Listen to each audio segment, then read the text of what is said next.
Hi everyone, welcome to my channel. Today we are going to learn how to make this Madame blouse with a flounce design and a cut together yoke.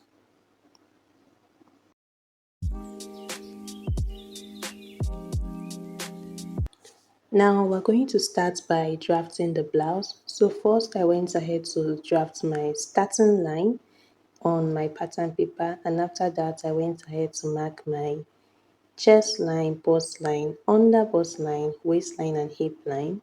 So I marked that again and I went ahead to connect these lines with a ruler.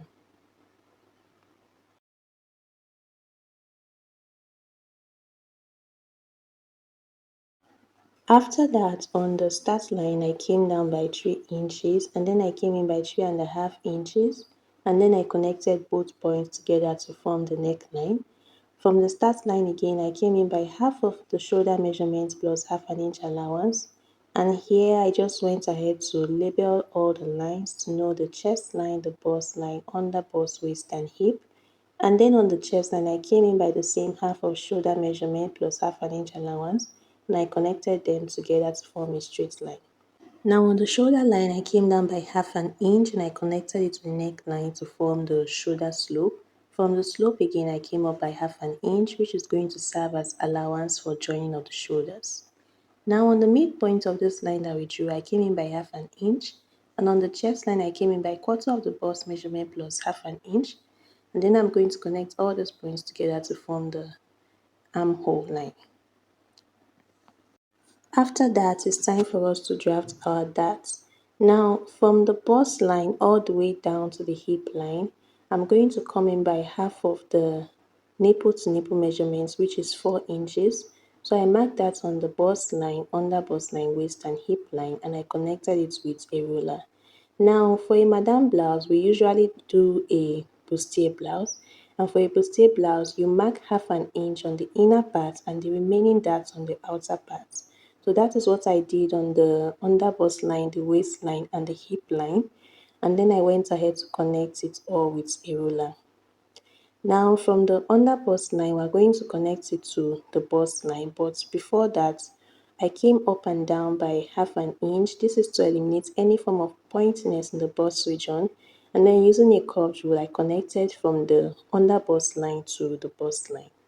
Now after that, from the bust line, I connected it straight up to the armhole, that's the midpoint of the armhole. And after that, on that midpoint, I came on both sides by half an inch, which is to draft a dart on that armhole region. And then from those half an inch, I connected it back to the bust line. So this is it for the darts. Now for the dart we took on the armhole, we need to replace it to avoid shortage. So on the second dart line that we drew, I came out by 1 inch on it and then I redrew the armhole curve. After that, I went ahead to mark my round body measurements. On the chest line, you will mark quarter of the bust measurements plus your 1 inch dart and 1.5 inch sewing allowance. On the bust line, you mark the same thing you marked on your chest line. After that, I connected these 2 points together, and then on the waistline, I went ahead to measure the quarter of the waist measurements plus the 2 inches that we took plus 1.5 inch sewing allowance. On the hip line as well, I marked quarter of the hip measurements plus the 2 inches plus 1.5 inch sewing allowance. But on this hip line, I would advise to add at least 1 inch for ease because this is a blouse and we do not want the blouse to be too tight on the hip. We want the blouse to fit properly. So when measuring yours, at least try to add extra ease. So here I just went ahead to connect all the points together. I was trying to see if I could get a ease using a curved rule here, but it didn't work for me. So I went ahead to use my straight rule and went ahead with it.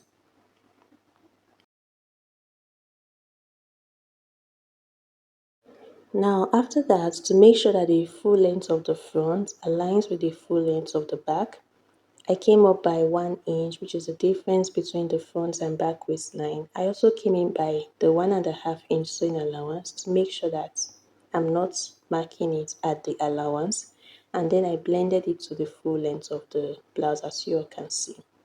Now for the cut together yoke, I came down from the start line by 5 inches, and on the other side I'm going to start from the midpoint of the armhole, and then following the midpoint of the armhole and using a curved rule, I just blended it to meet that 5 inch, but the 5 inch was too high, so I think I ended up with 5.5 inches for the yoke. Now for this blending that I did at the down, I realized that I added 1/2 inch allowance on the base of the pattern paper. So my 1 inch was supposed to stop at the end of the paper. So here I just went ahead to blend it up. And when I was done, I went ahead to cut my patterns. Now as you all can see, this is the pattern for the front. And now it's time for us to draft the back. Now for the back, as usual again, we are starting with our start line. From the start line, I went ahead to mark the chest line, the bust line, the waist line, the hip line, and allowance. Now after that, I went ahead to mark again the chest line, the bust line, I don't know why I keep marking the under bust line, but that's not necessary. We don't have a bust at the back. So we just need the chest line, the bust line, the waistline, hip line, and allowance. So after that, I went ahead to connect all these lines with my ruler. And after connecting it, I went ahead to label the lines that was needed. Now the first thing that we're going to do for the back is to mark 1 inch at the start of the paper, which is going to serve as a zipper allowance line. And then after that, from the line, I came in by 3.5 inch, and then I came down by 5 inches. Now because I want the neck to be a bit lower, that's why I came down by 5 inch, but you can come down as low or high as you want. Now on the shoulder line, I came in by half of the shoulder measurement plus 1/2 inch allowance. I marked that on the chest line and connected them together. And then on the midpoint of the line, I marked that down. And on the chest line, I marked the quarter of the chest measurement plus allowance. And then I connected these points together to form the armhole curve. And then on the shoulder line, I came down by 1/2 inch, connected it to neckline, came up from this line by 1/2 inch and connected it back for the shoulder joining allowance. Now after that, on the waistline, I came in by 1 inch, and from that 1 inch, I'm going to connect it back to the start line.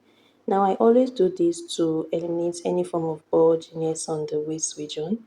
And then after that, after drawing the line, I came in from the line by 1 inch just to retrace my zipper allowance line.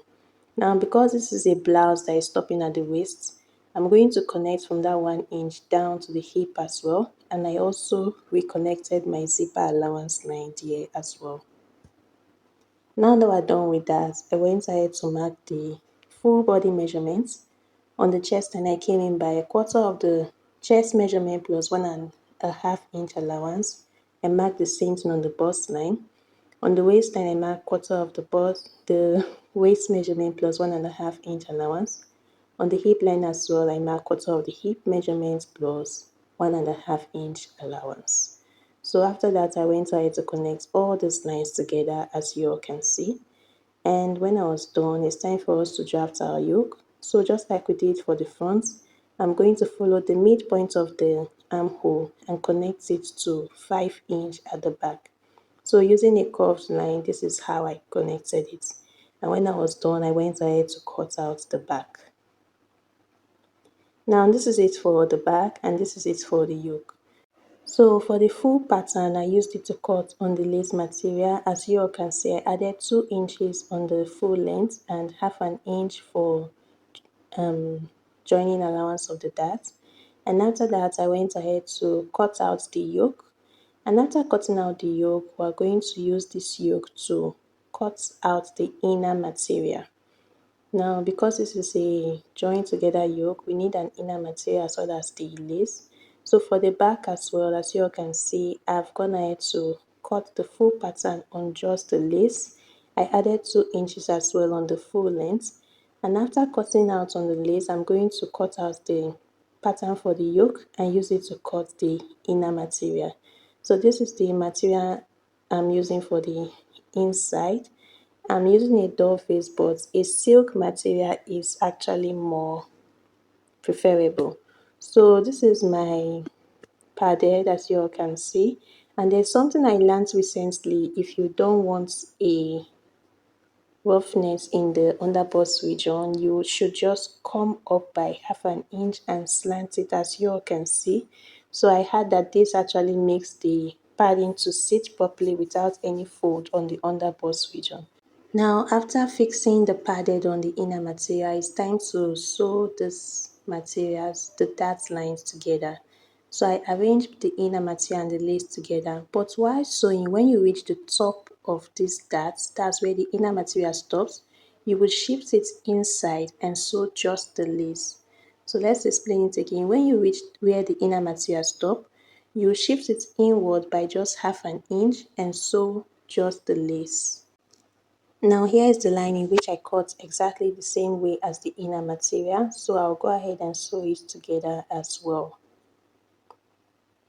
Now for the back, we would also arrange the inner material the same way we arrange the front. Make sure that the armhole aligns, and we'll just go ahead and sew them together, leaving just half an inch at the top. Now, as you all can see, I've gone ahead to sew the front together, and on the padded allowance side, I went ahead to trim any excess padded.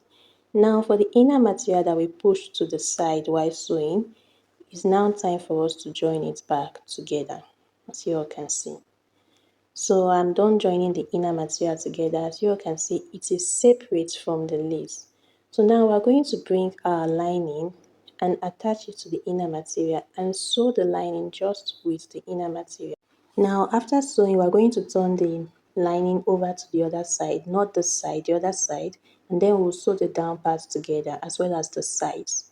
So we'll do the same thing for the back. We'll sew the top of the inner material, turn it to the other side, sew the down and the sides.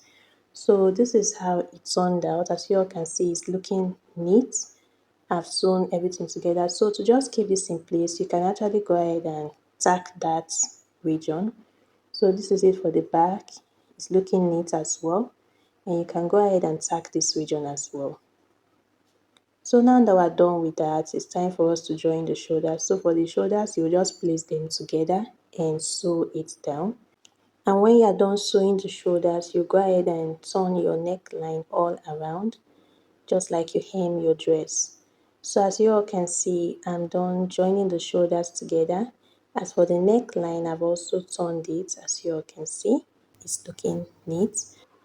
And as you all can see, I've also gone ahead to attach a zipper to the blouse. Now the next thing we're going to do is to attach our sleeves. Now while making this blouse, the material was not enough, but luckily for me, I had this transparent net material around. So this sleeve is just a basic long sleeve, but because I used the net to add the materials, I doubled the net. I made sure the more stretchy part was on the side and the less stretchy part was vertical, as you all can see.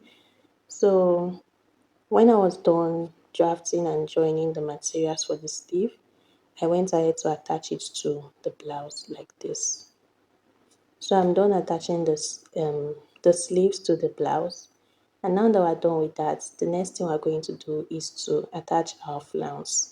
So this is the flounce that I cut for the blouse. If you want to see how I cut this out, I'm going to upload a video for that, and I'll leave it in my description tab. Now to arrange the flounce, I started from the midpoint of the underbust region. So here we are going to do a lot of pinning work just to arrange this flounce. So from the underbust of this blouse, I make sure to arrange the flounce exactly where the padded stopped so that it will not interfere with the bust padding.